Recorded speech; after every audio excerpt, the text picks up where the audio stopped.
Welcome to Krishna सानू entertain. Krishna भक्ति, भावनाएं और मनोरंजन एक साथ। सब्सक्राइब करें। राधे राधे, जय श्री कृष्ण। वारे शाबाश, सबकी जय हो।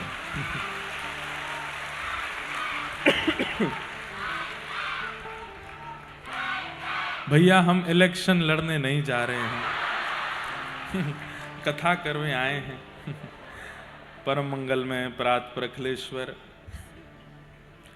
अकारण करुणा वरुणालय, भक्त वांछा कल्पतरु, तड़िद्वित विनिंदित पीतांबरधारी श्री बालकृष्ण लाल की वांगमयी प्रतिमूर्ति हम आप सबके मध्य में विराजमान श्रीमद् भागवत महापुराण को बारंबार प्रणाम। मंच पर विराजमान समस्त विप्रवृंद, समस्त गंधर्वजन, हमारे इस कथा के निमित्त मात्र यजमान मनोरथी समस्त परिवार, बड़ोदरा के हमारे सब वैष्णव वृंद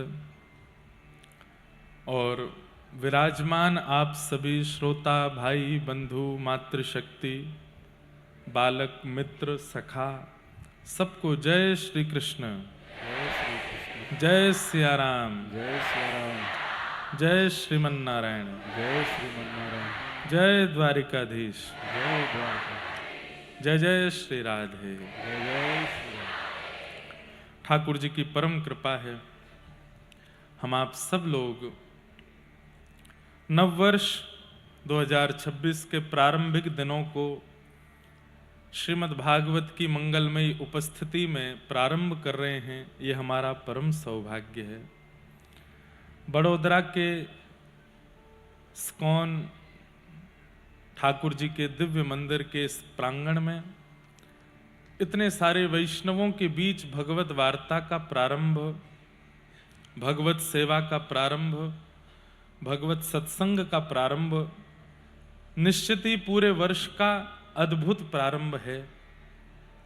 और हम प्रार्थना करते हैं कि ठाकुर जी, हमारे जीवन पर तो ठाकुर जी की बहुत बड़ी कृपा है, भगवान करे कोई की नजर नहीं लगे।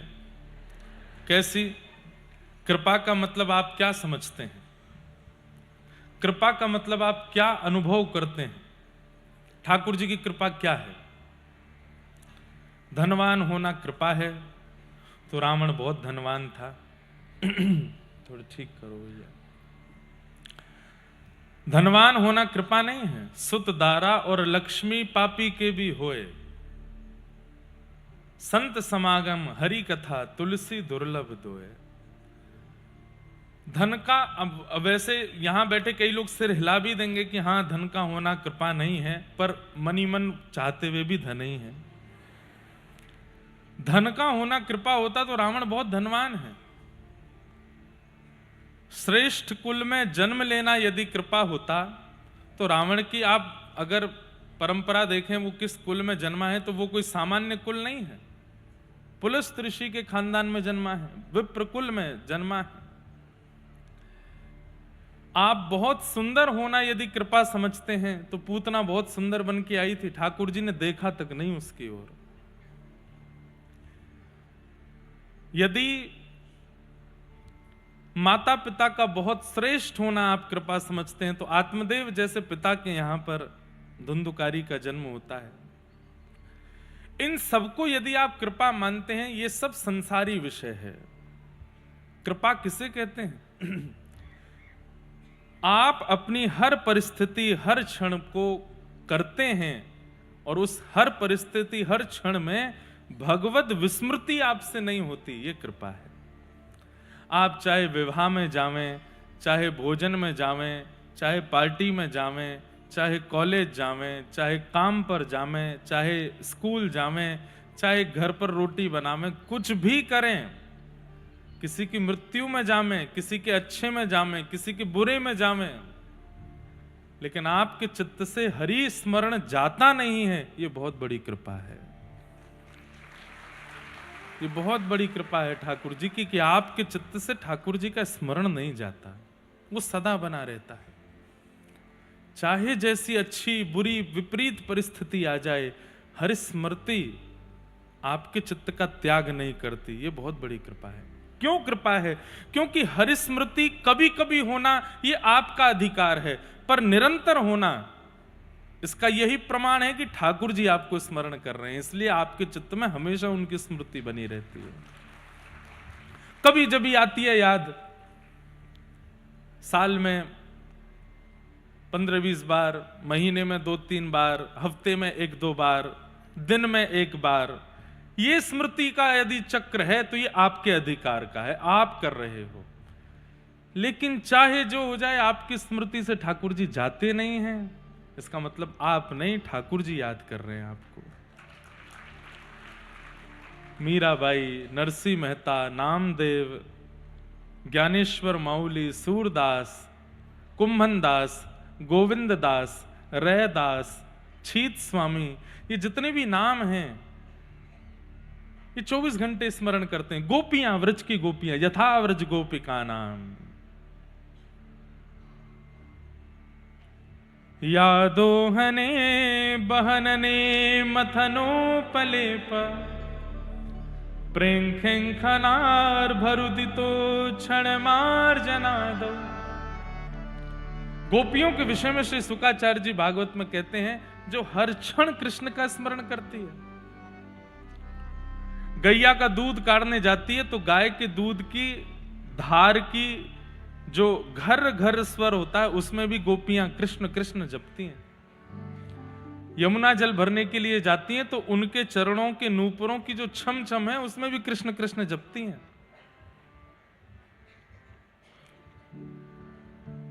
अपने घर में चौका लगाती हैं तो उस समय पोंछे का जो घर्षण घर घर स्वर निकालता है उसमें भी कृष्ण कृष्ण जपती हैं। ये गोपियां हैं। हमें ठाकुर जी को याद करना पड़ता है दिन में, परिस्थिति के अनुसार या किसी कारण से, तो समझो कि हम याद कर रहे हैं, पर कोई कारण नहीं है, बस 24 घंटे स्मरण बना रहता है उनका, तो समझो ठाकुर जी याद कर रहे हैं आपको, वो स्मरण कर रहे हैं। अभी हमारे भैया मंच पे आके कह रहे थे कि सुबह 8 बजे से आकर के यहां पर वैष्णव बैठे हैं। बुरा नहीं मानिएगा जो लोग 3 बजे आए हैं, पर जो वास्तव में 3 बजे आए हैं या 3:30 बजे, मैं खुद 3:45 बजे आया हूं, मैं भी आपके संग ही हूं, तो आपको कहीं ये नहीं लगे हम छोटे हो गए क्या। व्यास जी भी आपके साथ ही हैं, हम तो आपसे भी लेट आए।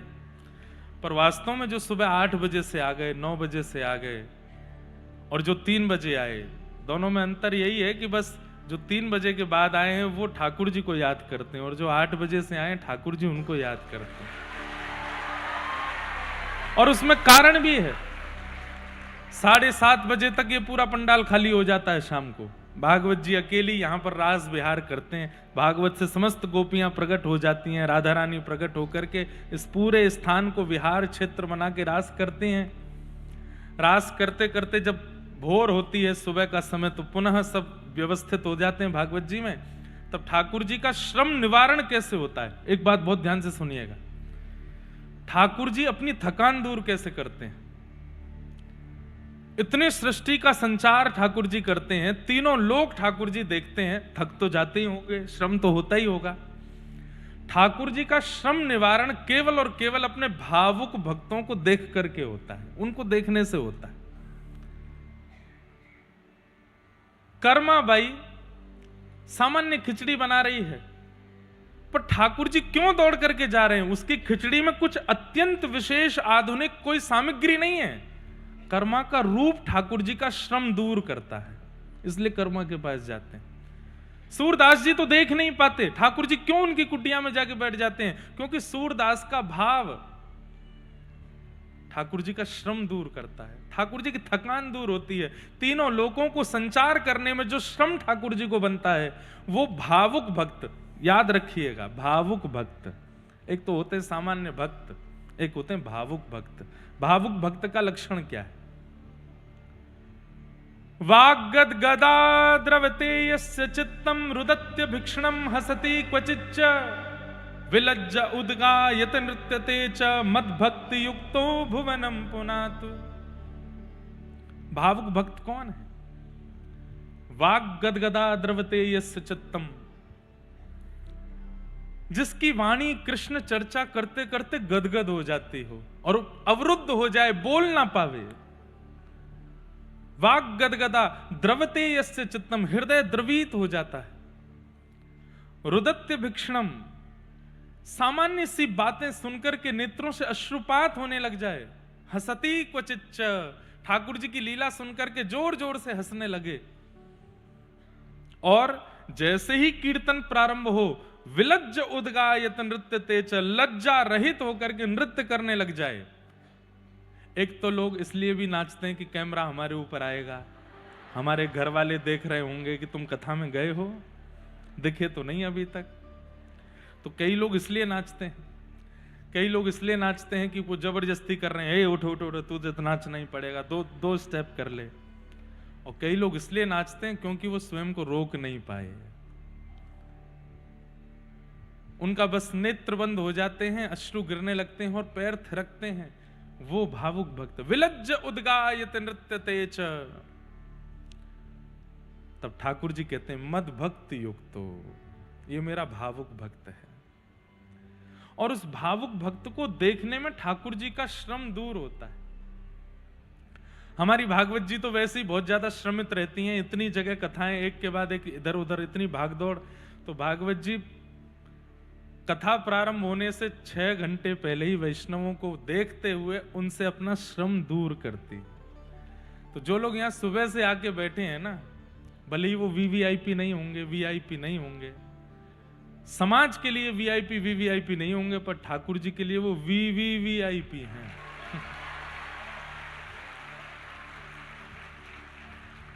आपको पता है मंदिरों में एक क्रम चलता है, सब लोग इधर देखना। मंदिर का खुलने का समय है 7 बजे शाम को या सुबह। 7 बजे वो सबके लिए खुलते हैं, पर जो गोस्वामी परिवार के लोग होते हैं, जो पुजारी होते हैं, जो ठाकुर जी के अंग सेवी होते हैं, मंदिर खुलने से पहले उनको दर्शन हो जाता है ठाकुर जी का, वो भीतर चले जाते हैं। दुनिया के लिए 7 बजे खुलता है, उन लोगों के लिए 5 बजे ही खुल जाता है। 5 से 7 बजे तक कोई नहीं देखेगा, वो देखेगा जो ठाकुर जी के अधिकारी हैं। तो कथा तो शुरू 3:30 बजे होनी है, पर आप 8 बजे से आ गए हो, इसका मतलब आप ही अधिकारी हो ठाकुर जी के, इसलिए जल्दी बुला लेते हैं। पर ये उत्साह मुंबई में भी देखने को मिला, बड़ोदरा में भी आप सब लोगों के चित्त में देखने को मिला। हम क्षमा प्रार्थी हैं उन लोगों से जो बेचारे पीछे खड़े हैं। आप लोग दुखी नहीं होना, आप लोग प्रसन्न चित्त रहिएगा। जहां खड़े हैं खड़े खड़े ही कथा सुन लीजिए। हो सकता है इसमें भी कोई प्रारब्ध ही नष्ट हो रहा होगा कि बैठने को नहीं मिला, खड़े खड़े ही सुन रहे हैं। और एक बात मैं हर कथा में कहता हूं,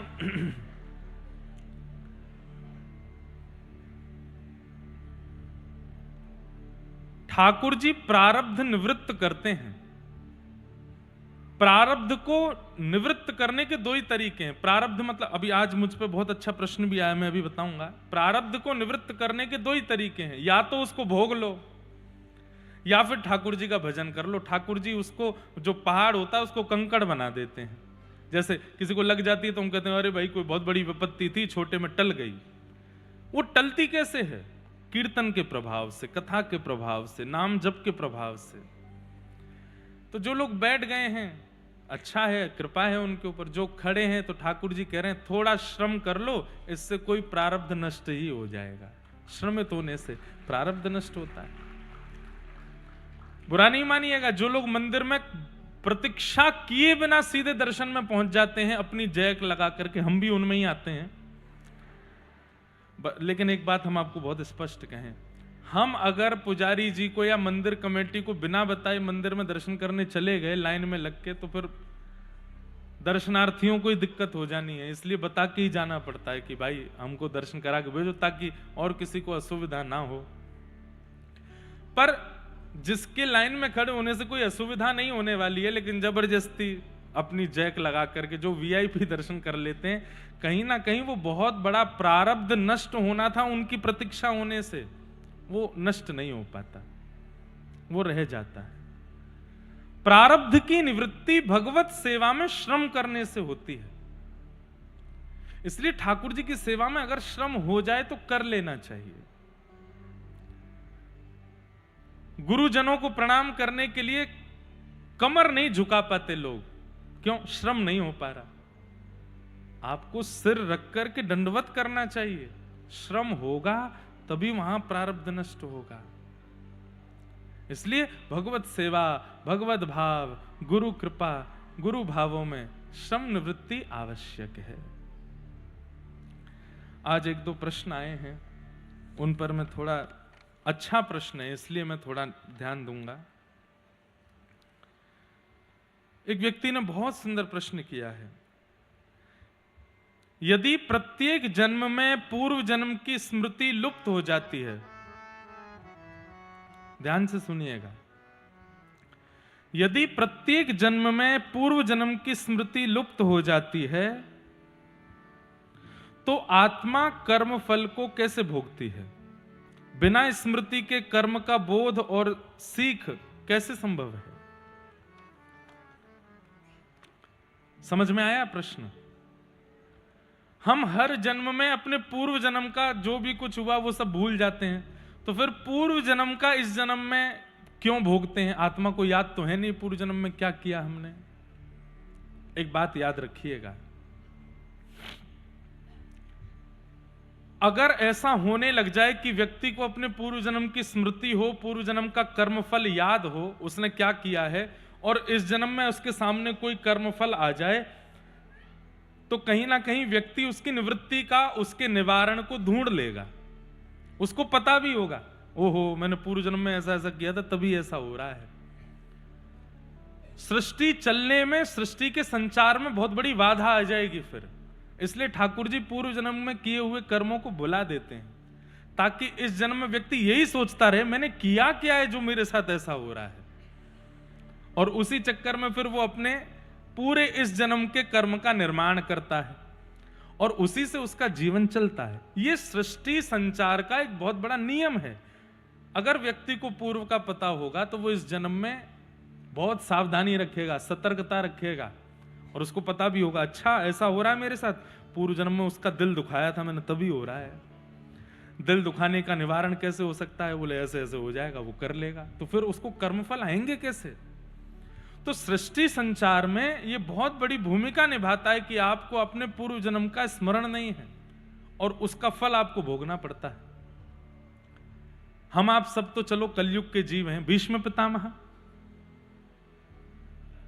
पितामह तो ठाकुर जी से कह रहे हैं मुझे अपने 100 जन्मों का याद है, मुझे मेरे पूर्व के 100 जन्मों की स्मृति है, मैंने कोई पाप नहीं किया, फिर मुझे बाणों की सैया पर क्यों लिटाया?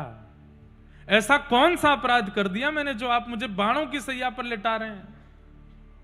तो ठाकुर जी कहते हैं 100 ही जन्म होते हैं, तुमको 100 जन्मों का याद है, क्या जन्म 100 ही होते हैं? 101वें जन्म का याद है? भीष्म पितामह बोले वो तो याद नहीं है। तब ठाकुर जी कहते अब हम याद दिलाते हैं, 101वें जन्म में तुमने किसी वन के जीव को पकड़ के उसमें कांटे लगाए थे, उसका फल तुमको मिला, इसलिए तुम बाणों की सैया पर लेटे हो। तो आप कौन से जन्म का कब भोगते हैं ये आपको कभी नहीं पता चलेगा। ज्यादा से ज्यादा अगर आपने भजन साधन सिद्धि प्राप्त करके अपने पूर्व जन्म, उससे पूर्व जन्म की याद भी कर ली तो ठाकुर जी 100वें जन्म का भुगवा देंगे, उसको कैसे याद रखोगे? इसलिए इस चक्कर में मत पड़ो कि कौन से जन्म का भोग रहे हैं, बस इस चक्कर में पड़ो इस जन्म का कुछ रह ना जाए, इस जन्म की कोई हमारी स्थिति ऐसी ना बन जाए कि कर्जा हम पे ज्यादा हो जाए। पूर्व जन्म का तो हम भोग ही रहे हैं, इस जन्म में और कर्जा कर लेते हैं। इसलिए कथा सुन करके, गुरु आश्रित होकर के पूर्व जन्म की चिंता मत करो। इस जन्म में मैं कुछ ऐसा ना करूं जिसको भोगने के लिए मुझे फिर आना पड़े। पुनर्जन्म होता ही इसलिए है क्योंकि पूर्व जन्म के कर्मों का फल आपने भोगा नहीं है, इसलिए अगली बार फिर जाना पड़ेगा भोगने के लिए। इसलिए इतना नाम जप करो, इतना भजन करो, इतने कथा सुनो। सबसे बड़ी बात है अपना जीवन व्यवस्थित रखो। आज मैं पूज्य श्री डोंगरे जी महाराज का एक भाव पढ़ रहा था, बहुत सुंदर बात उसमें लिखी थी, मैं लिख के भी लाया। कितनी सुंदर बात, लिखने योग्य बात है।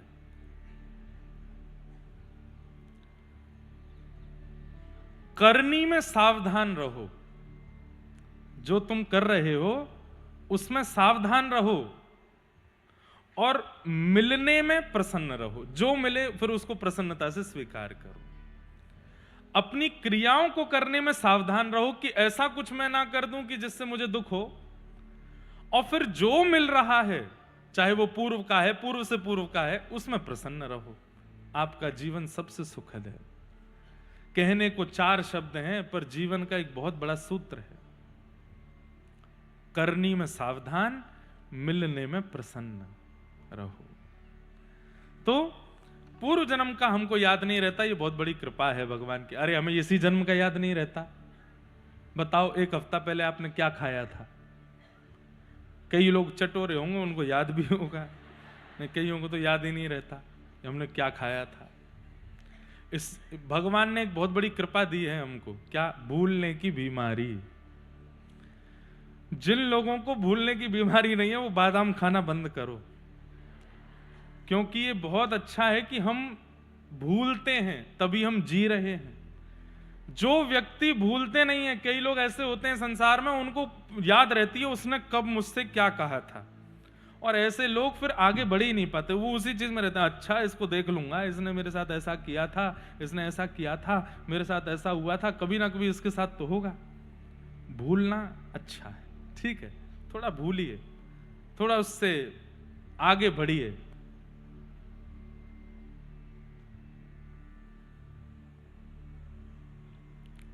फिर दूसरा इनका प्रश्न है, कथा सुनने की परंपरा से ऊपर उठकर चिंतन मनन और आत्मबोध की यात्रा कैसे बनाएं? कथा सुनने से आपको ऊपर जाना क्यों है? मतलब कथा में इतना ज्यादा परेशान हो गए हैं कि अब आत्मबोध और चिंतन के भाव पे जाना है।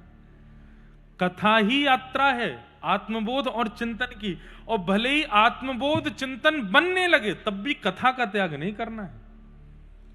आज हम व्यासपीठ पर बैठे, हम बहुत बड़े कोई साधक नहीं है, बहुत बड़े तपस्वी महात्मा नहीं है, कथाकार हैं। पढ़ करके, अध्ययन करके, गुरुजनों से सीख करके आपके सन्मुख बोलते हैं, लेकिन आत्मचिंतन भी करते हैं, आत्मबोध भी करते हैं, लेकिन उसके बाद भी कथा का त्याग नहीं करते। हनुमान जी से बड़ा आत्मबोध होगा, हनुमान जी से बड़ा हमारा आत्मचिंतन होगा? नहीं हो सकता, लेकिन फिर भी वो कथा सुनते हैं। इसलिए कथा का त्याग नहीं करना, कथा से ऊपर नहीं उठना है, कथा जीवन भर रहनी चाहिए चित्त में। कोई अगर ऐसा कहने लगे अब कथा से तो हमको तृप्ति हो गई, अब तो एकांत में बैठ के आत्मचिंतन करेंगे, वास्तव में उसको कुछ प्राप्त हुआ ही नहीं, जो कथा से विलग जा रहा है। तीसरा इनका प्रश्न है, जीवन में अहंकार सबसे बड़ा अवरोध बताया गया है, तो एक सामान्य व्यक्ति को अपने अहंकार को कैसे पहचाने और उससे कैसे मुक्त हो?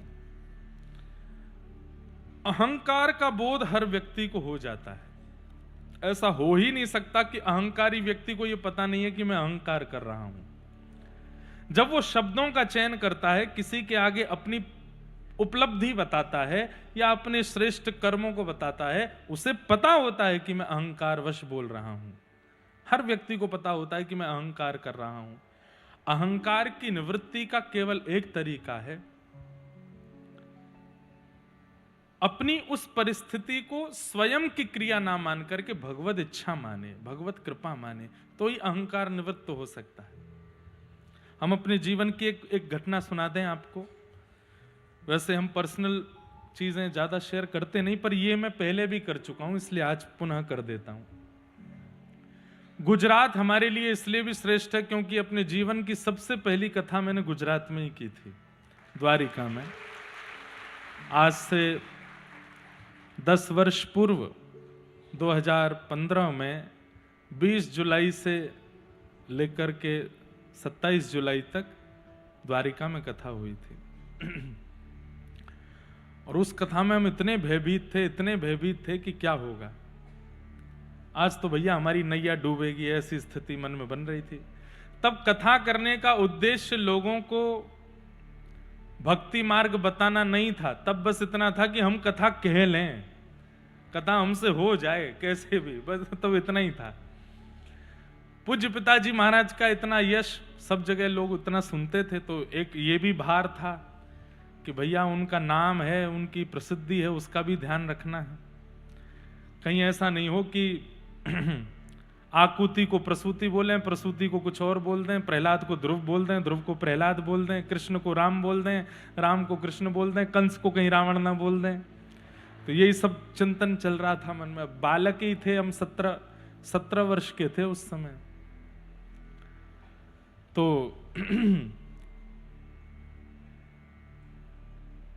व्यासपीठ पर जाने से पहले मैं बहुत भयभीत था कि क्या होगा। तब हमारे पूज्य नाना जी ने हमारे पूज्य पिताजी महाराज को कहा कि आप लाला को श्री वैष्णव दीक्षा प्रदान करो। तब हमारे पूज्य पिताजी ने गोमती मैया के तट पर, गोमती समुद्र संगम के तट पर, कथा शुरू होने से पहली बार मंच पर बैठने से 2 घंटा पहले, तब तो हमारे यहाँ श्री वैष्णवों में तप्त मुद्रा देते हैं, पर शीत मुद्रा देकर के उन्होंने दीक्षा संपन्न की और कहे अब जाओ आप मंच पे कथा कहने के लिए। भयभीत तो मैं था। और पहले दिन की कथा में हमारे रमन रीति वाले पूज्य महाराज जी श्री गुरु शरणानंद जी महाराज पधारे, तो मैं और डर गया। मैंने कि एक तो 5-6 हजार लोग हैं, ऊपर से पिताजी सामने बैठे हैं, नाना जी बैठे, ऊपर से महाराज जी और आए हैं। अब मैं क्या बोलूं? मैं तो सब भूल रहा था, बार बार विस्मृति हो रही थी। महाराज जी मंच पे आए, तिलक किया, हमको व्यासपीठ पे बैठा, आरती करने के बाद उन्होंने उद्बोधन दिया और उद्बोधन करने के बाद पिताजी से बोले, ठाकुर जी अब हम जाते हैं, लाला थोड़ा निर्भीकता से कथा करेगा, अगर हम बैठेंगे तो थोड़ा डर जाएगा। तो हमारे पिताजी बोले, वो आपको सुनाने के लिए तो बैठा है, बैठो। तो महाराज जी अब मुझसे बोले, हमको सुनाओगे? अब मैं कैसे कहूं कि नहीं। मैं कहूं हाँ महाराज जी। तो फिर हमारा सोफा सामने लगवाओ, हम सामने बैठ के सुनेंगे। मैंने कहा इधर बैठ जाते तो मैं बिना देखे ही कहता। सामने महाराज जी बैठेंगे। पर बालक बुद्धि में एक बात बता रहा हूं केवल आपको। महाराज जी सामने बैठे और मैं पूज्य पिताजी के गुरुदेव का स्मरण कर रहा था, अपने दादा गुरुदेव का, पिताजी के शिक्षा गुरुदेव श्री अनंत विभूषित श्री रामानुज प्रपन्नाचार्य गुरु जी। भैया ऐसी परिस्थिति में ठाकुर जी को याद नहीं, गुरु को याद करो। ठाकुर जी तो ऐसी परिस्थिति में खेलते और हैं, अच्छा घबरा रहा है और इसकी घबराहट बढ़ा दो, उनको तो आनंद आता है, इसलिए गुरुदेव को स्मरण करो। तो हमने हमारे पिताजी के गुरुदेव, शिक्षा गुरुदेव, जिनकी कृपा से आज सब कुछ है, ऐसे अनंत श्री विभूषित श्रीमद् भागवत के सचल विग्रह श्री रामानुज प्रपन्नाचार्य गुरु जी, उनका चित्र मेरी हर कथा में सन्मुख रहता है। मैंने उनका अनुभव नहीं किया, 6 महीने की आयु थी मेरी, तब भगवत धाम प्रस्थान कर गए थे। उनका मैंने स्मरण किया, मैंने हे दादा गुरुदेव भगवान आप कृपा करो, मुझे और कुछ नहीं चाहिए, बस भागवत जी की मर्यादा और जो मैं कहूं उसमें कुछ गड़बड़ ना हो, सीधी सीधी।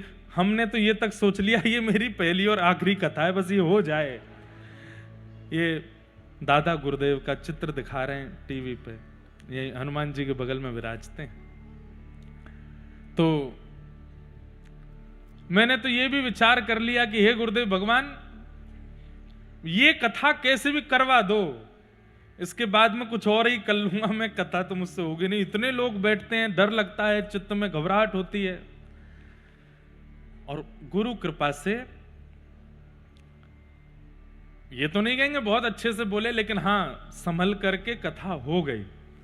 और मैं आंख बंद करके बोलता चला गया। थोड़ी देर बोलने के बाद जब आंख खोली तो सामने बैठे हमारे पूज्य रमन रीति वाले महाराज जी भावुक चित्त में बैठे थे और ऐसे नीचे से इशारा कर रहे थे, वाह कितना सुंदर आनंद। लेकिन अब समझने वाली बात, चित्त में अभिमान आ गया।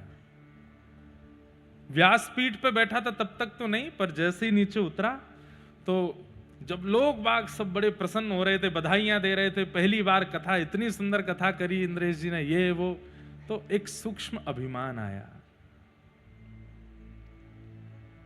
अपने आप के ऊपर ऐसा भाव आया, अब तो हम जीत गए जंग और देखो मैंने क्या सुंदर करके दिखाया। मन में ये तक भाव आ गया कि पूज्य पिताजी महाराज ने भी अपनी पहली कथा में इतना अच्छा नहीं बोला होगा जितना मैंने बोला। अभिमान आया। लेकिन श्रेष्ठ जन चेहरा पढ़ लेते हैं। तो मैं तो बस फूले नहीं समाऊं।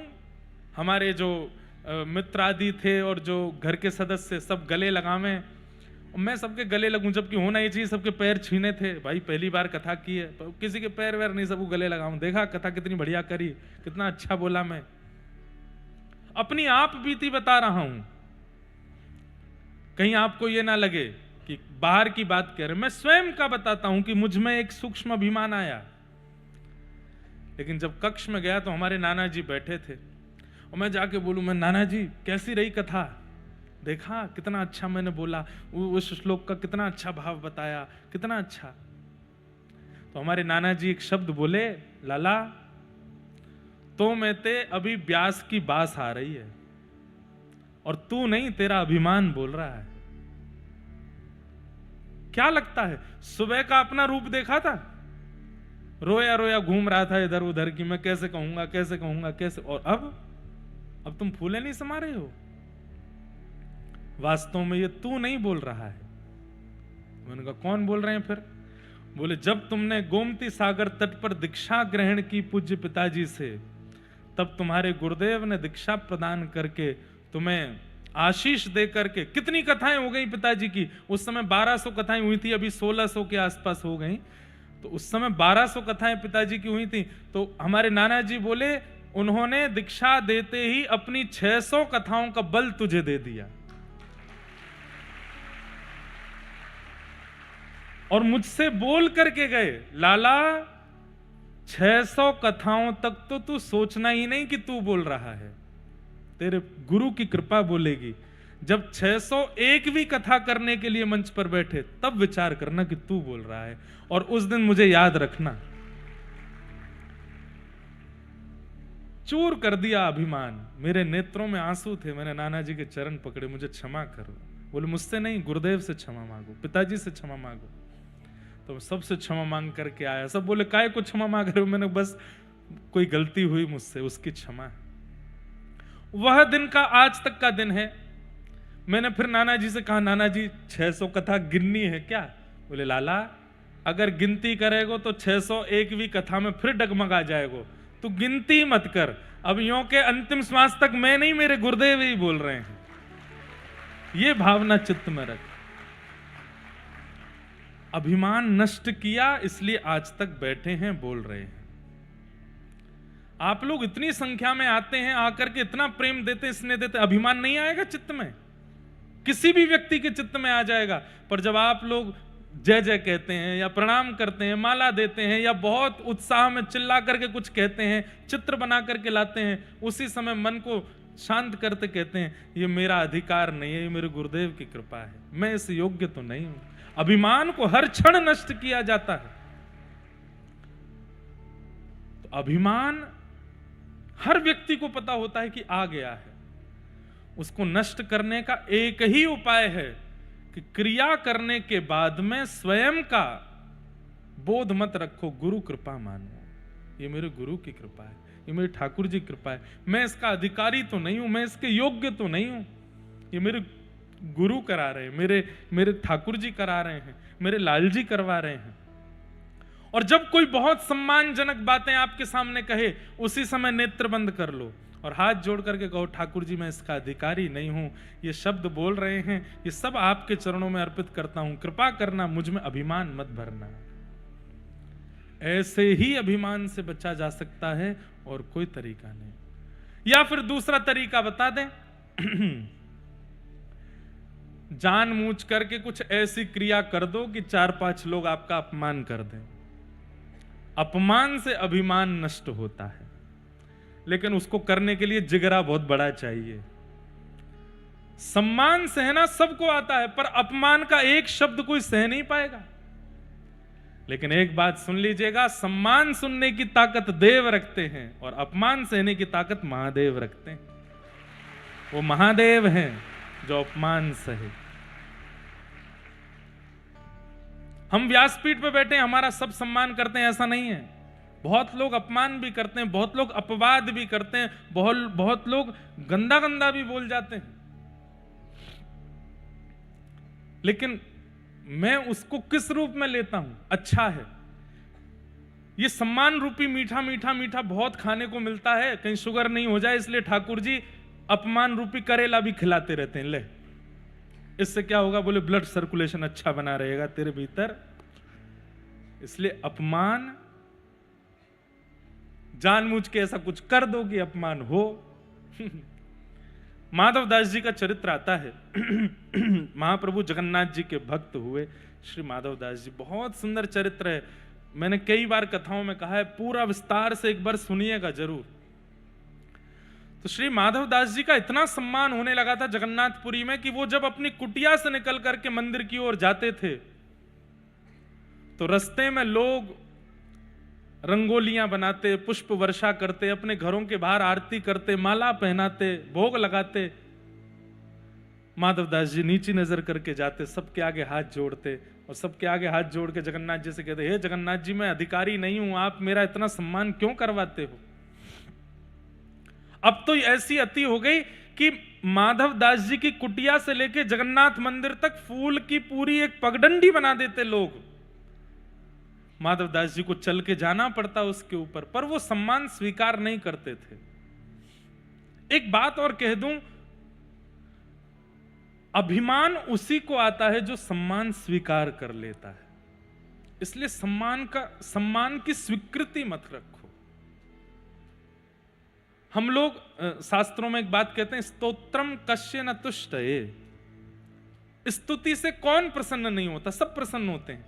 कई बार हमारे पास भी लोग आते हैं, महाराज जी एक व्यक्ति आपसे मिलने के लिए आ रहे हैं। मैंने कहा अच्छा, आप थोड़ा उनकी प्रशंसा कर देना। मैंने क्यों? वो महाराज जी थोड़ा प्रशंसा कर देंगे तो गौ सेवा में थोड़ा सहायता कर देंगे, थोड़ी उस सेवा में लग जाएंगे, कथा में थोड़ा सहयोग कर देंगे, और बड़े अच्छे व्यक्ति हैं, बहुत बढ़िया हैं, पर थोड़े सम्मान के आदी हैं, थोड़ा आप 2-4 शब्द अच्छे बोल देना। बोल तो देता हूं, पर मैं मन में बहुत चिंता करता हूं उस व्यक्ति की। क्यों? मैंने कहा अभी अभिमान में चूर हो जाएगा। क्यों? सम्मान का अधिकार लेकर के बैठा है। इसलिए मेरे युवा भाई बहन जितने बैठे हैं, आपका जीवन बहुत लंबा है, मेरी प्रार्थना स्वीकार कीजिएगा। सम्मान को स्वीकार मत कीजिए। जब कोई सम्मान करे, आंख बंद करके हाथ जोड़ के ठाकुर जी के चरणों में प्रदान कर दो, मैं इसका अधिकारी नहीं हूं। आपने एक सम्मान भी यदि स्वीकार किया, वह एक सम्मान इतने बड़े अभिमान को जन्म दे देगा कि वही अभिमान एक दिन मुंह के बल गिरेगा आपको नीचे। इसलिए सम्मान की स्वीकृति मत रखो।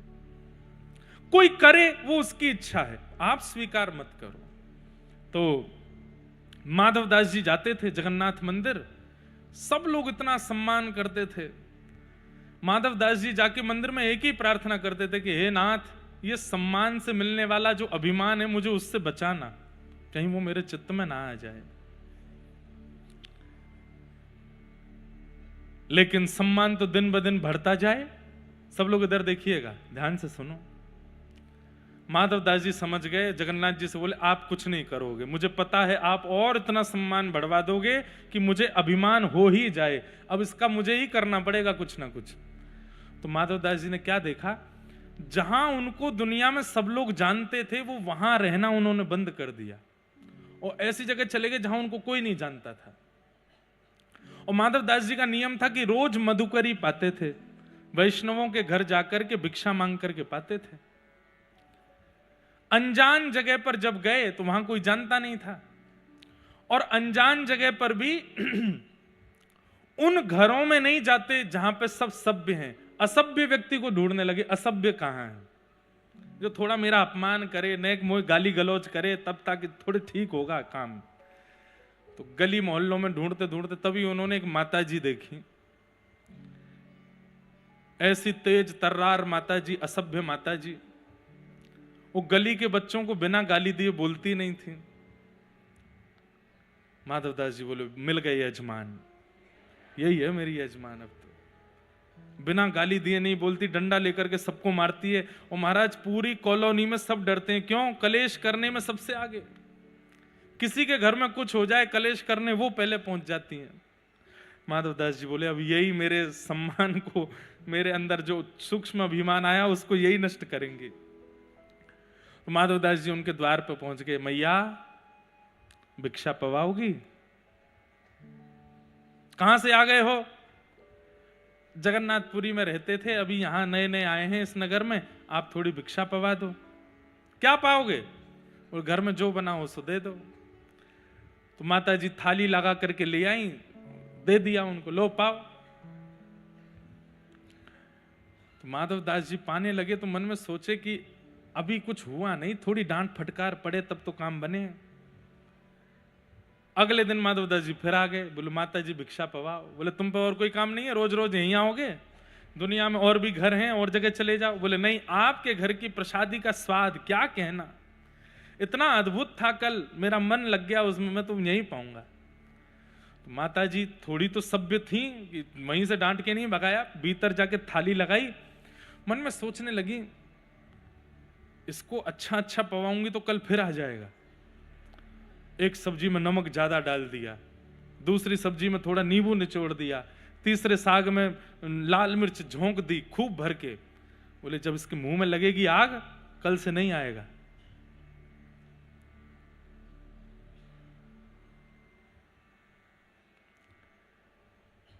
माधवदास जी के सामने जैसी थाली परोसी, माधवदास जी ने पाया तो मिर्च लगी।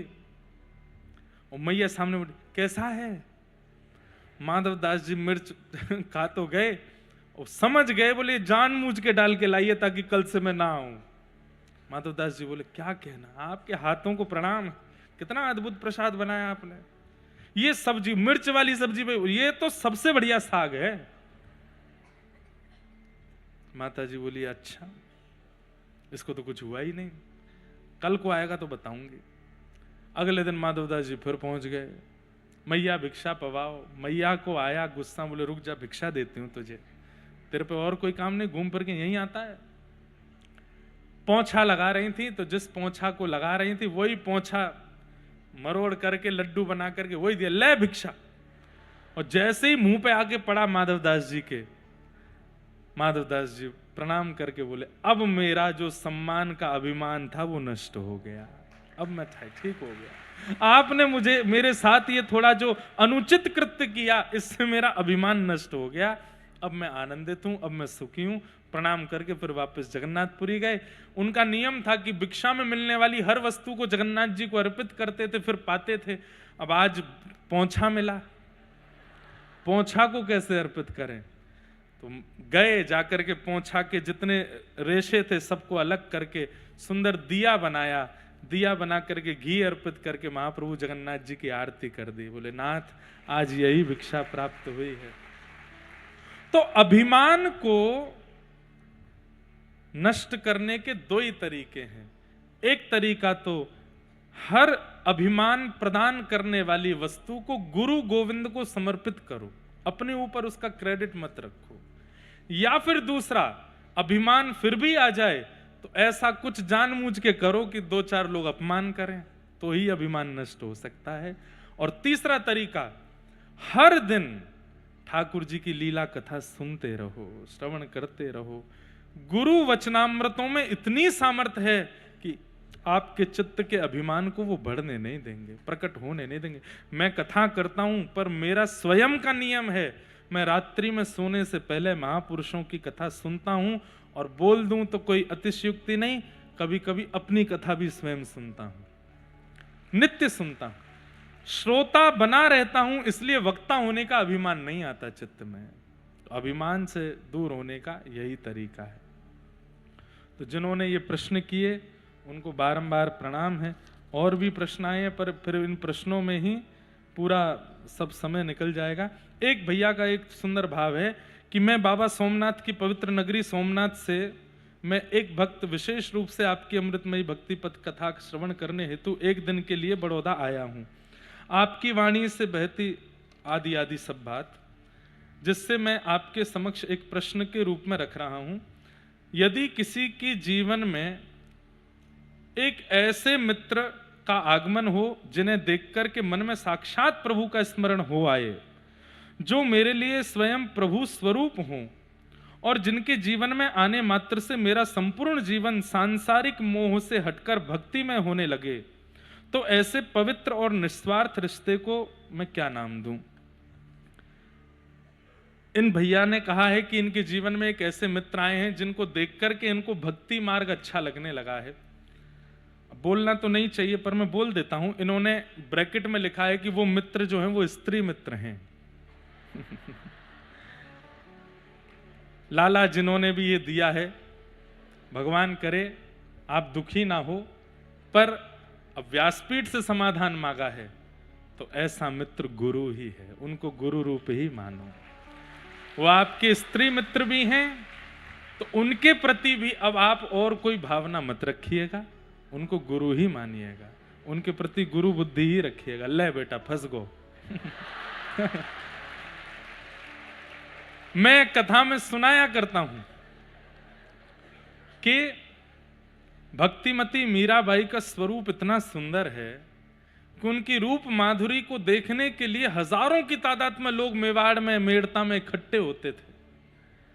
तो बाकी के लोग, घर के परिवार के लोगों को लगता था कि ये मीराबाई की सुंदरता देखने आए हैं या मीरा के रूप का नूर, उसके रूप का तेज देखने आए हैं। नहीं, भोजराज ने जाकर के जब उन लोगों से पूछा कि आप मीरा में क्या देखते हैं, उसकी सुंदरता, उसके नेत्र, उसके बाल, उसके रूप का सौंदर्य क्या देखते हैं, तब संत बोले नहीं, हम सुंदरता नहीं देखते, हम तीर्थ यात्रा करने के बाद भी जिस भक्ति भाव का अनुभव नहीं कर पाते वो मीराबाई को देखने मात्र से हो जाती है। हम उनमें गुरु देखने के लिए आते हैं।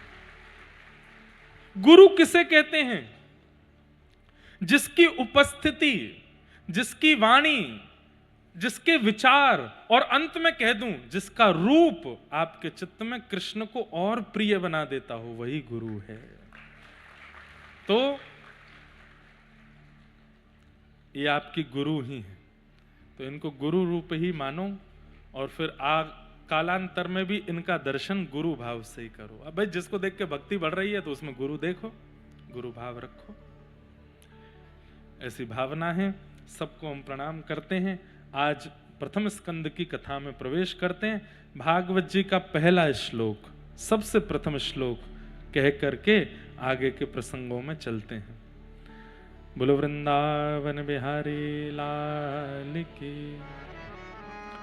जन्माद्यस्य यतोऽन्वयादितरतः चार्थे स्वविज्ञस्वराट् तेने ब्रह्म हृदय आदि कवये मुह्यन्ति यत्सूरयः तेजो वारि मृदां यथा विनिमयो यत्र त्रिसर्गो मृषा धाम्ना स्वेन सदा निरस्तकुहकं सत्यं परम धीमहि। श्रीमद् भागवत जी का पहला श्लोक। कल हम लोगों ने महात्म्य सुना था, आज से कथा का प्रारंभ है, भागवत जी का प्रारंभ है। जन्माद्यस्य यतोऽन्वयादितरतः, जो जन्म मृत्यु के इस चक्र से इतर हैं ऐसे परमात्मा, और जन्म मृत्यु जिनसे होती है ऐसे परमात्मा, उन्हें हम बारंबार प्रणाम करते हैं। चार्थे स्वविज्ञ स्वराट, जो अविज्ञ हैं, अनविज्ञ नहीं है, सब जानते हैं, जिन्हें सबके बारे में पता है, कौन अर्थ के कारण आया है, कौन स्वार्थ के कारण आया है, कौन निस्वार्थी है, वो सब जानते हैं, उनके चित्त को सब पता है। हम लोग ऐसे हैं, हमें नहीं पता होता कि कौन कैसा है, कौन के विचार कैसे, कौन की भावना कैसी, पर ठाकुर जी सब जानते हैं।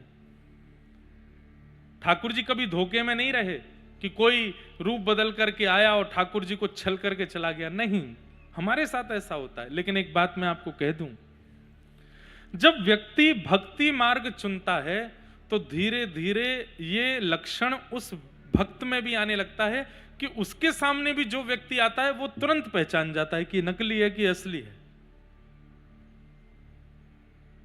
कई बार ऐसा होता है कि पूरी दुनिया जिसको नकली मानती है वो किसी भक्त के सामने आ जाता है तो भक्त उसको देख करके भी पहचान जाता है कि नहीं नहीं नहीं, ये सब लोग भ्रांति में हैं, वास्तविकता में इसकी असलियत कुछ और है।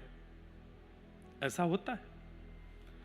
तो कथा सुनने से, नाम जप करने से, गुरु कृपा का अवलोकन करने से कई बार आपका निर्माण ऐसा होता है कि सही गलत की पहचान आपको भी होने लग जाती है, और इसी को विवेक कहते हैं। आपको उसका बोध हो जाता है। और या फिर ऐसा कहो कि अगर कोई छल युक्त व्यक्ति भक्ति युक्त व्यक्ति के पास आ भी जाता है और भक्ति युक्त व्यक्ति उसको न भी पहचान पाए, तो ठाकुर जी उस छल युक्त व्यक्ति को ही भक्ति युक्त बना देते हैं, ताकि वो भक्ति युक्त व्यक्ति के साथ कुछ छल कर ना पावे। भक्ति का बंधुओं बहुत सुंदर प्रभाव जीवन में होता है। मान लीजिए आपने अपने जीवन में किसी को स्वीकार किया और वो व्यक्ति स्वीकार करने लायक था नहीं, लेकिन आपने कर लिया, अब आप हो भक्त, तो ठाकुर जी फिर पूरी योजना बनाते हैं कि उस व्यक्ति को भी भक्त ही बना देंगे, उस व्यक्ति के चित्त को भी शुद्ध ही कर देंगे, ताकि वो आपके योग्य हो जाए, अनुकूल हो जाए। सतयुग त्रेता द्वापर में ठाकुर जी का सुदर्शन चक्र चलता था। वहां पर ठाकुर जी उद्धार करते थे, लेकिन कलयुग में ठाकुर जी स्वीकार करते हैं, उद्धार नहीं करते, स्वीकार करते हैं। दोष देख करके भी स्वीकार कर लेते हैं ठाकुर जी, और उनका स्वीकारीकरण ही उनकी कृपा है। कितनों को स्वीकार किया। आज मैं हूं, आप हैं, हम सब हैं, हम सबको स्वीकार ही तो कर रहे हैं वो, और उनके स्वीकार का पात्र हम बन जाएं। ये कथा हमें सिखाती है कि हम उस पात्र बन जाएं कि ठाकुर जी हमें स्वीकार करें। तो चार थे स्वविज्ञ स्वराट, तेने ब्रह्म हृदय आदि कवये मुह्यन्ति यत्सूरयः। बड़े बड़े देवताओं को भी जो अपनी लीला पर मोहित कर लेते हैं। तेजो वारी मृदाम यथा विनिमयो यत्र त्रिशगो मृषा। पृथ्वी अग्नि जल वायु आकाश पंच तत्व जिनके अधीन रहता है। धामना स्वेन सदा निरस्त कुहकम सत्यम परम धीमहि। ऐसे परम सत्य भगवान को और उनके पावन नाम को हम प्रणाम करते हैं। ठाकुर जी के पावन नाम को हम वंदन करते हैं। परम सत्य है भगवान का नाम। बंधुओं, नरसिंह मेहता जी अपने पूर्व जन्म में मुचकुंद नाम के एक भक्त थे। मुचकुंद जी ने देवताओं की सहायता की, और सहायता करने के बाद अनेक वर्षों तक बिना सोए युद्ध करते रहे।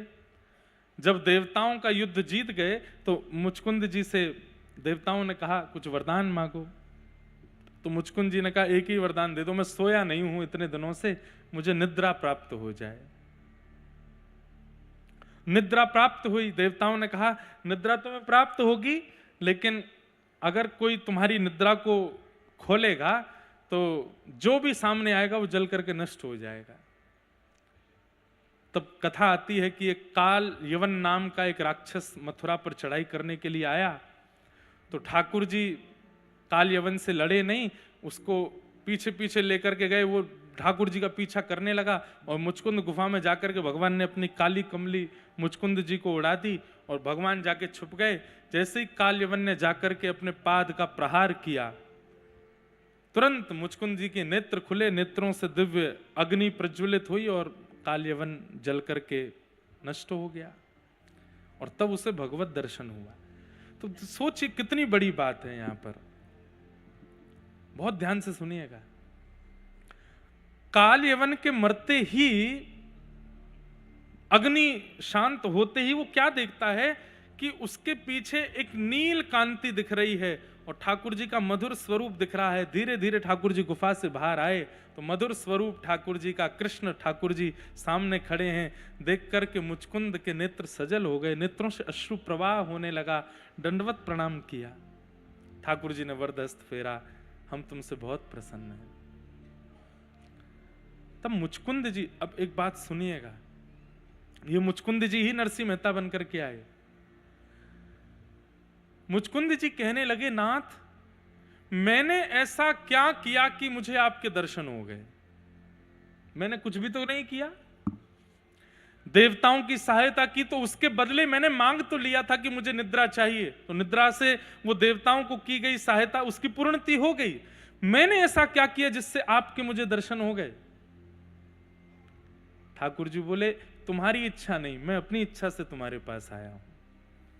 तुम्हारी इच्छा नहीं थी, तुमने कुछ किया नहीं है, तुम्हारा कोई प्रारब्ध नहीं, मेरी इच्छा थी, मुझे तुमसे मिलना है और काल यवन का वध तुमसे करवाना है, इसलिए बस मैं आया हूं। तो मुचकुंद जी बोलने लगे, नाथ ये बात मेरे अंदर मुझे सहन नहीं हो रही है। मैं और आप होते तो हम तो खुश हो जाते, बढ़िया है, कुछ मेहनत भी नहीं करनी पड़ी, सब है हो गया हो, भजन भी नहीं करने पड़े, ठाकुर जी का दर्शन भी हो गया। पर मुचकुंद जी कहने लगे, नहीं नाथ, आपका दर्शन मुझको हो गया, बिना कुछ किए हो गया, इस बात के भार पे मैं जी नहीं पाऊंगा। ठाकुर जी बोले, जीना किसको, तुम जाओ वैकुंठ में रहो। बोले, मैं वैकुंठ में भी नहीं रह पाऊंगा, मुझे सदा एक ग्लानि रहेगी कि मैंने भजन नहीं किया, मैंने आपका चिंतन नहीं किया और आपका दर्शन कर लिया। ठाकुर जी बोले, कैसे विचित्र व्यक्ति हो भाई, हम तुम्हारे सामने खड़े हैं, बिना प्रयास के तुम्हारे पास आ गए, फिर भी तुम रो रहे हो। बोले, इसीलिए तो रो रहा हूं कि मैंने प्रयास नहीं किया। नाथ, मैं आपसे प्रार्थना करता हूं। एक भाव तो यहां पर ऐसा है कि ठाकुर जी ने आज्ञा की कि तुमको एक जन्म लेना है, और एक भाव है कि मुचकुंद जी प्रार्थना करते हैं कि मुझे एक जन्म और अवसर दीजिए जहां मैं केवल आपका भजन करूं, और भजन करके इस जन्म में जो मुझे दर्शन हुआ उसकी पूर्णता कर सकूं। सोचिए, हम और आप साल भर की एकादशी करने के बाद भी इच्छा रखते हैं कि ठाकुर जी मिल क्यों नहीं रहे। जरा से प्रयास करने पर भी हमको यह लगता है कि ठाकुर जी आ जाओ, आकाश फाड़ करके प्रकट हो जाओ। अरे 4 घंटा बिना हिले कथा सुन लेते हैं तो भी अपने मन में यह भाव आने लगता है कि इसका पुण्य तो बन गया होगा कुछ। और मुचकुंद जी, उनको बिना प्रयास के ठाकुर जी मिल गए तो वो रोने लगे कि नाथ, मैंने प्रयास नहीं किया, अब आप कृपा करो। बोले, क्या? मुझे एक अवसर और दीजिए जिसमें मैं केवल आपको भजूं, आपको गाऊं, आपको ध्याऊं, और इस जन्म में जो मुझे दर्शन हुआ और उस जन्म में भी जो मुझे दर्शन होगा, उन सब की पूर्णता केवल आपको ध्या करके, गा करके, भज करके मैं कर सकूं। तब ठाकुर जी बोले, ठीक है, कलिकाल में आप ही नरसिंह मेहता बन करके आओगे और आप भज करके, गा करके, ध्या करके अपनी इस स्थिति को पूर्ण करना। भैया, ये पहले भक्त हैं नरसिंह मेहता, जिन्होंने दर्शन पहले किया, फिर दर्शन का भजन बाद में किया। बाकी सबने भजन पहले किया है, दर्शन बाद में किया है। ये पहले दर्शन कर आए हैं, फिर उस दर्शन का भजन बाद में कर रहे हैं। इसलिए भगवान 52 बार जूनागढ़ पधारे इनको दर्शन देने के लिए। मुझे ऐसा लगता है कि नरसिंह मेहता ने ठाकुर जी से कहा कि ठाकुर जी, पिछले जन्म की भरपाई नरसिंह मेहता के रूप में मैंने कर ली, अब ये 52 बार दर्शन देकर के आपने और कर्जा चढ़ा दिया मुझ पर, अब ये 52 बार आप आ गए, इसका भजन कब करूं? तो ठाकुर जी बोले, भैया, जब तक कथा कीर्तन चलते रहेंगे पृथ्वी पर, ये विश्वास मान लेना कि नरसिंह मेहता ही बार बार आ रहे हैं, और उन्हीं के भाव से कथा चल रही है, उन्हीं के भाव से कीर्तन भजन चल ही रहा है। जिस दिन ये संसार कथा कीर्तन भजन से विश्रांति ले ले, समझना कि अब भक्त जा चुके हैं यहां से, और उसी दिन घनघोर कलयुग आ जाएगा। बार बार नरसिंह मेहता आ रहे हैं किसी रूप में।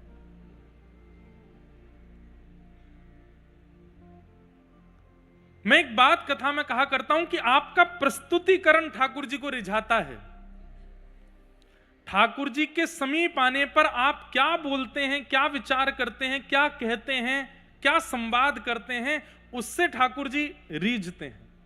ठाकुर जी का प्रकट होना विशेष बात है, पर प्रकट होने के बाद आपका और ठाकुर जी का क्या संवाद हुआ या उस समय क्या विचार हुए, वो बहुत विशेष है।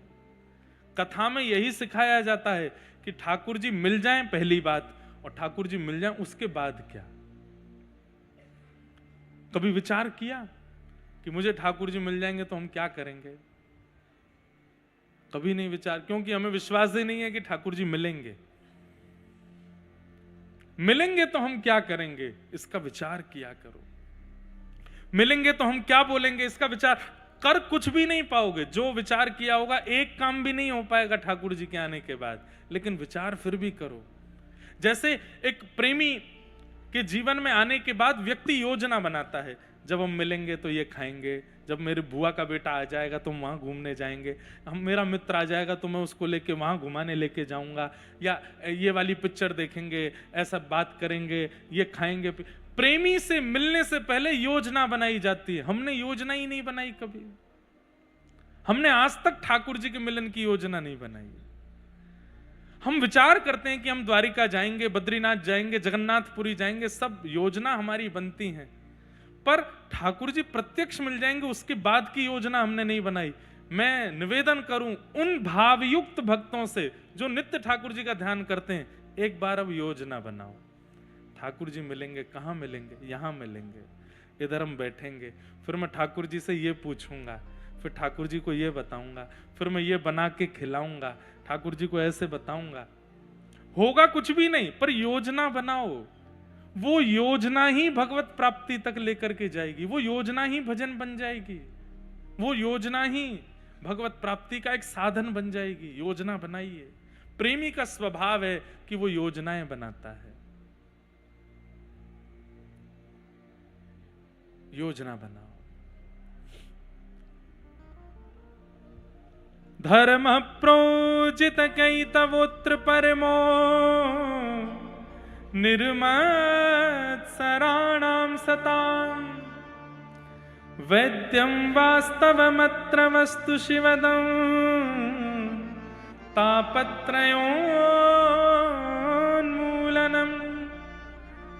श्रीमद्भागवते महामुनिकृते किं वा परैरीश्वरः सद्यो हृदयवरुध्यते त्रिकृतभिः शुश्रूषुभिस्तत्क्षणात्।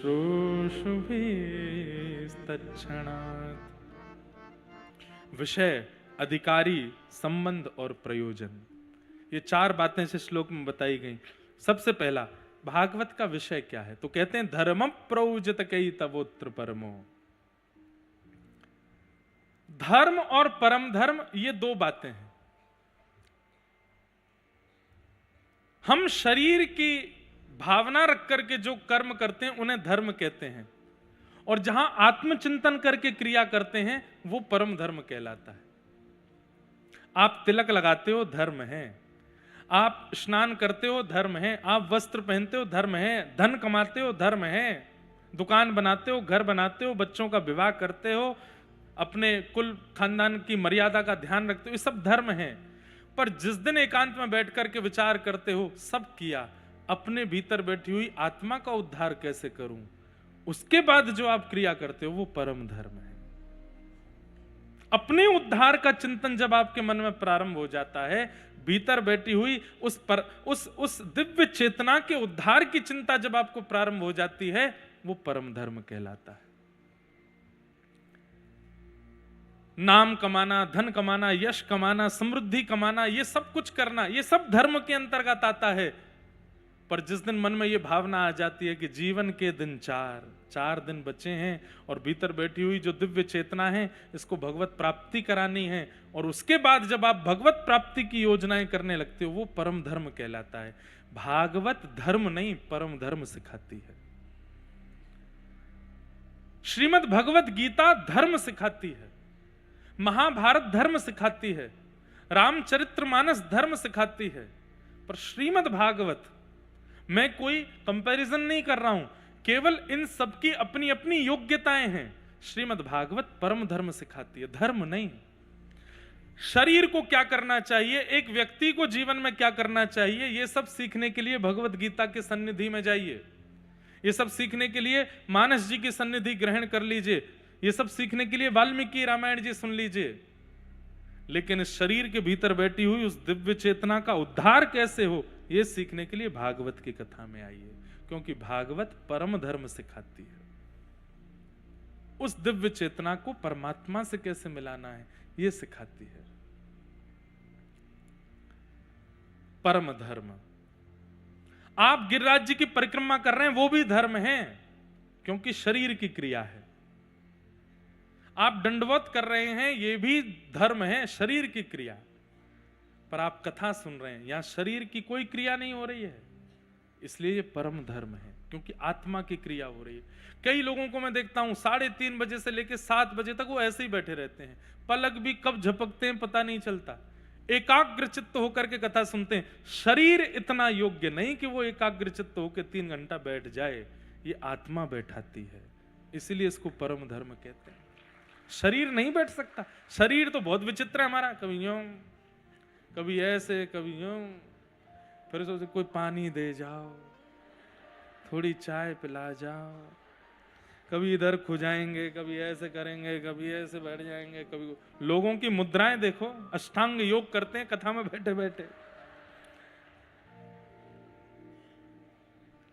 लेकिन पैर अपनी थकान भूल गए, जीव अपनी प्यास भूल गई, कमर पीछे टेक लगाना भूल जाए, माथा अपना पसीना भूल जाए, आसपास कौन बैठा है सब सुध-बुध चली जाए, ये धर्म में नहीं, ये परम धर्म में होता है। जब आत्मा एकाग्र हो जाती है और जब आत्मा को दिख जाता है कि इस पथ से मुझे परमात्मा की प्राप्ति होगी, तभी इतना एकाग्र हो पाता है वो व्यक्ति। उसका उद्देश्य बन जाए कि मुझे श्याम सुंदर चाहिए, तब उसे बाकी की विचलनता, शारीरिक विचलनता उसे परेशान नहीं करती, वो फिर उसी भाव में आ जाता है।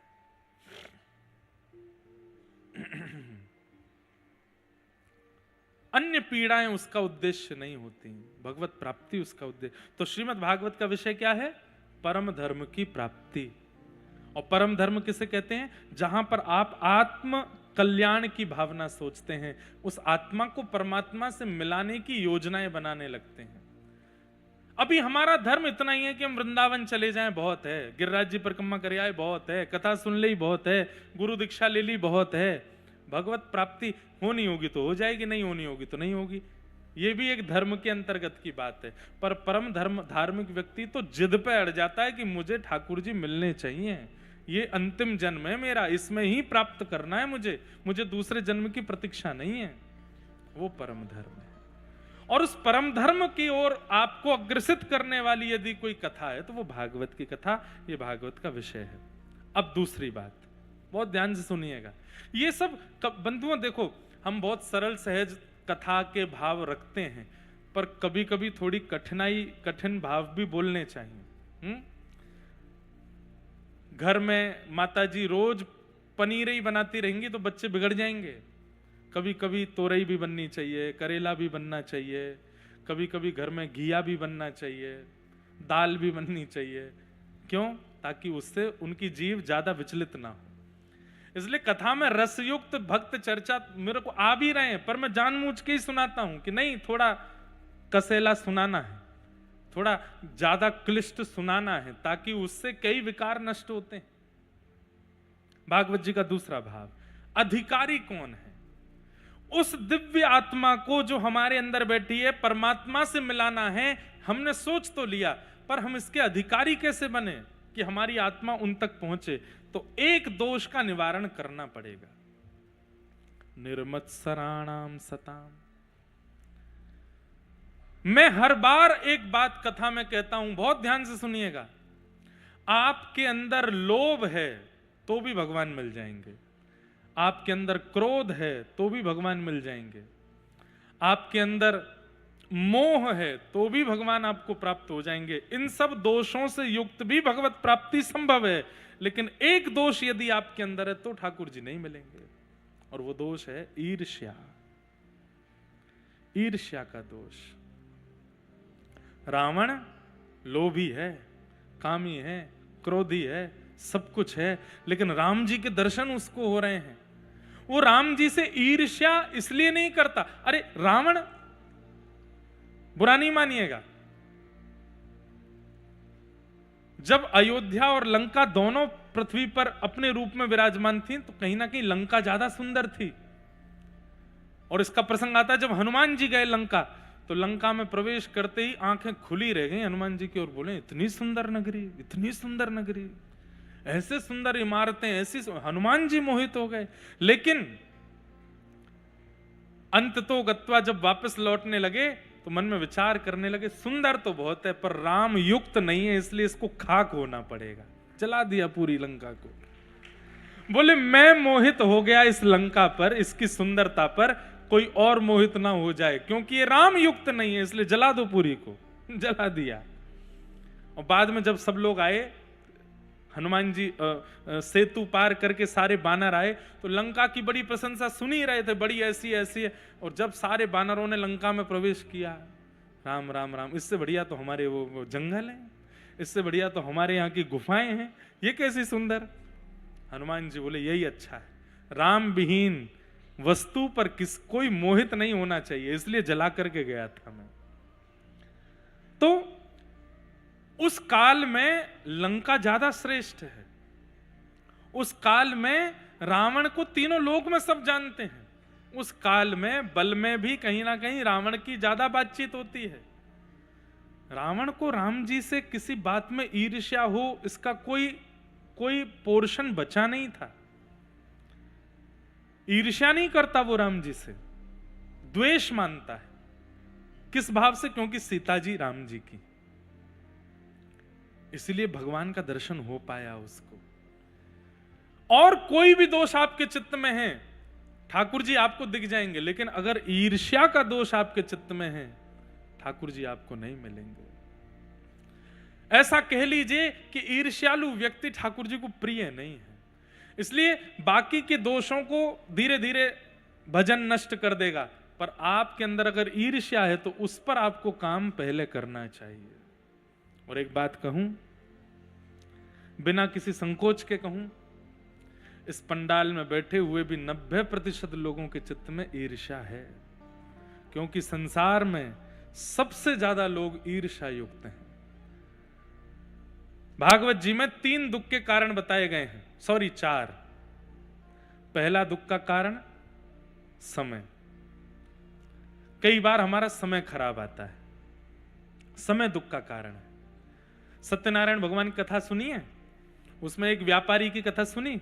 उस व्यापारी ने कहा था कि मेरे एक संतान हो जाएगी तो मैं फिर सत्यनारायण भगवान की कथा कराऊंगा। उसको एक बेटी का जन्म हुआ, बेटी बड़ी हो गई, सत्यनारायण भगवान की कथा नहीं कराई, उसका ब्याह कर दिया। जमाई राजा विदेश में व्यापार करते थे, तो वो भी उसके साथ व्यापार करने के लिए विदेश चले गए। तभी एक दिन क्या आया कि उस नगर के राजा के यहाँ चोरी हुई। चोर सारा सामान लेके भाग रहे थे, पीछे सैनिक लगे, तो चोरों ने सोचा कि हम पकड़े जाएंगे, डर के मारे सारा सामान उस दुकान में फेंक दिया जहां पे वो व्यापारी बैठा था। सैनिकों ने आकर के बिना जांच पड़ताल कार्रवाई किए उस व्यक्ति को ही गिरफ्तार कर लिया। उसने कुछ गलत किया नहीं, पर कई बार समय के कारण दुख आता है। और एक बात बोलूं, सबके जीवन में आता है। इसलिए आप बहुत आराम से सो के उठ रहे हो, रात में पराठे पा रहे हो, खूब प्रेम से जी रहे हो, कुछ नहीं हो रहा है, प्रतीक्षा कीजिए, एक दिन तो आएगा। समय सबके जीवन में आता है। तो सबसे पहले दुख का कारण क्या है? समय। क्या है? जोर से बोलो, समय। इसको कहेंगे काल का दुख। दूसरे दुख का कारण है कर्म। क्या है? जैसा करोगे वैसा भोगोगे। एक व्यक्ति ने गलत कर्म किया, जब उसको जेल हो गई तो कटघरे में खड़ा किया। जज साहब ने कहा क्यों भाई, सारे सबूत तुम्हारे अधीन हैं, सब कुछ बता रहे हैं कि तुमने ये गलत काम किया। तो उस व्यक्ति ने कहा, जज साहब, होई सोई जो राम रचि राखा। राम जी ने जो रचा है वही होगा, बस माध्यम मुझे बना लिया चोरी करने में, चकारी करने में, बाकी मैंने कुछ नहीं किया, सब राम जी करा रहे हैं। जज साहब बोले, बहुत अच्छा, तुमने बहुत बढ़िया बात कही, होई सोई जो राम रचि राखा। पर यह नहीं पता, कर्म प्रधान विश्व रचि राखा, जो जस करहि सो तस फल चाखा। जो जैसा करता है उसको वैसा भोगना पड़ता है। चलो जाओ 10 साल के लिए जेल में जाओ। कर्म दुख का कारण।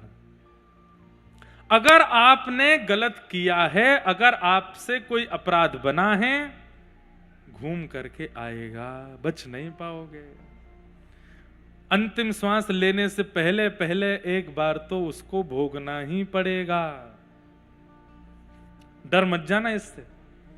कहीं आप लोग आज कथा से डर जाओ, और महाराज जी बता गए, मुझे तो 5 साल पुरानी बात याद आ गई, मैंने ऐसा किया था, मैंने वैसा किया था, ये हुआ था। डरिए नहीं, लौट के आएगा, भोग लीजिए उसको भी। तो पहले दुख का कारण समय, दूसरा दुख का कारण काल, और तीसरा दुख का कारण स्वभाव। कई लोगों के स्वभाव ही दुख होता है, स्वभाव में ही दुख है। क्यों दुखी हो? कथा में कुर्सी नहीं मिली बैठने को, इसलिए दुखी है। ये कोई दुख का कारण है? क्यों दुखी हो? अरे 2 किलोमीटर दूर चाय वाले के पास चाय पीने के, चीनी नहीं डाली चाय में, आज आनंद सब नष्ट हो गया, बिना अदरक की चाय पिला दी, इसी बात से दुखी है। स्वभाव से दुखी, छोटी छोटी बातों में जबरदस्ती दुखी होते हैं। तो पहले दुख का कारण काल, दूसरे दुख का कारण कर्म, तीसरे दुख का कारण स्वभाव, और चौथा दुख का कारण दूसरे का सुख। वो सुखी क्यों है? वो प्रसन्न क्यों है? ये हंस क्यों रहा है? इसकी हंसी मुझसे बर्दाश्त नहीं हो रही है। ये 4 दुख के कारण है। पर इनमें सबसे ज्यादा दुखी कौन है पता है? जो दूसरे के सुख से दुखी है, वो कभी सुखी नहीं हो सकता। कर्म से दुखी व्यक्ति को ठाकुर जी मिल जाएंगे, काल से दुखी व्यक्ति को ठाकुर जी मिल जाएंगे, स्वभाव से दुखी व्यक्ति को भी ठाकुर जी का अनुग्रह हो जाएगा। लेकिन जो व्यक्ति दूसरे के सुख से दुखी है, उसको भगवत अनुभव नहीं हो सकता। उसको जीवन में कथा मिल जाएगी, सत्संग मिल जाएगा, गुरु मिल जाएंगे, लेकिन ठाकुर जी नहीं मिलेंगे। बुरा नहीं मानिएगा, आज की डेट में सबसे ज्यादा संख्या इन लोगों की है, इसलिए ठाकुर जी का दर्शन नहीं हो रहा है।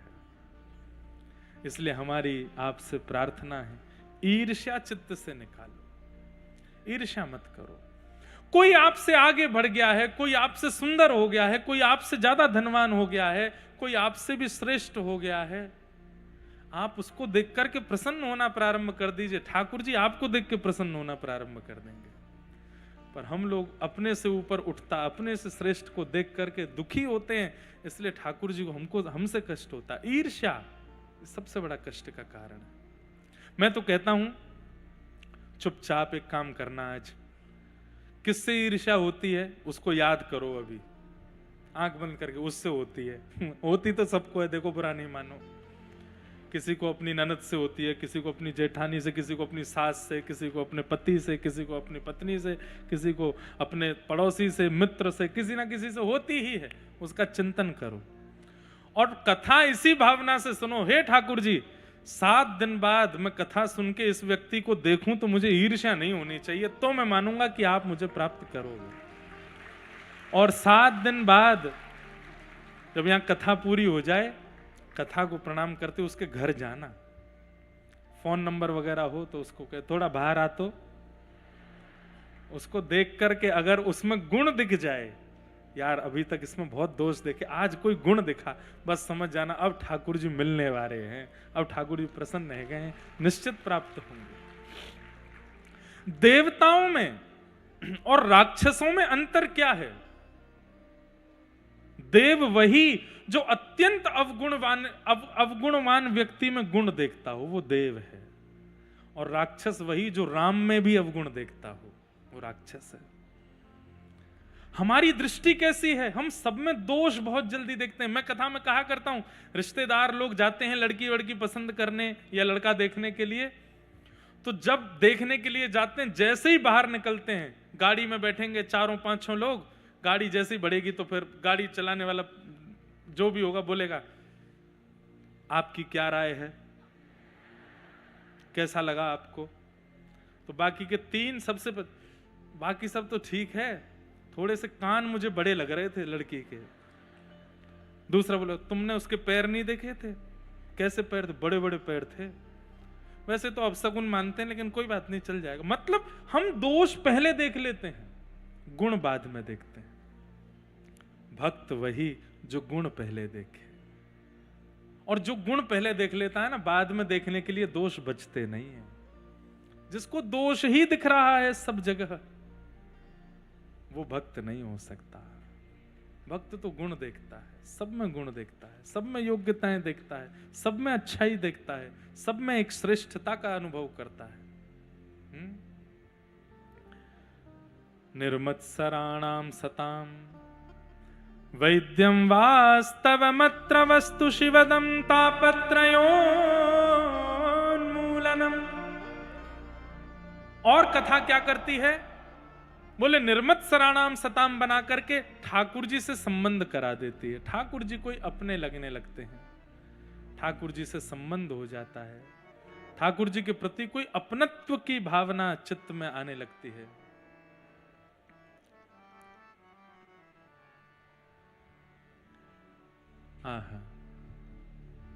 धन्यवाद कृष्ण सानू एंटरटेन के साथ जुड़ने के लिए। वीडियो अच्छा लगे तो लाइक, शेयर और सब्सक्राइब करें। राधे राधे, जय श्री कृष्ण।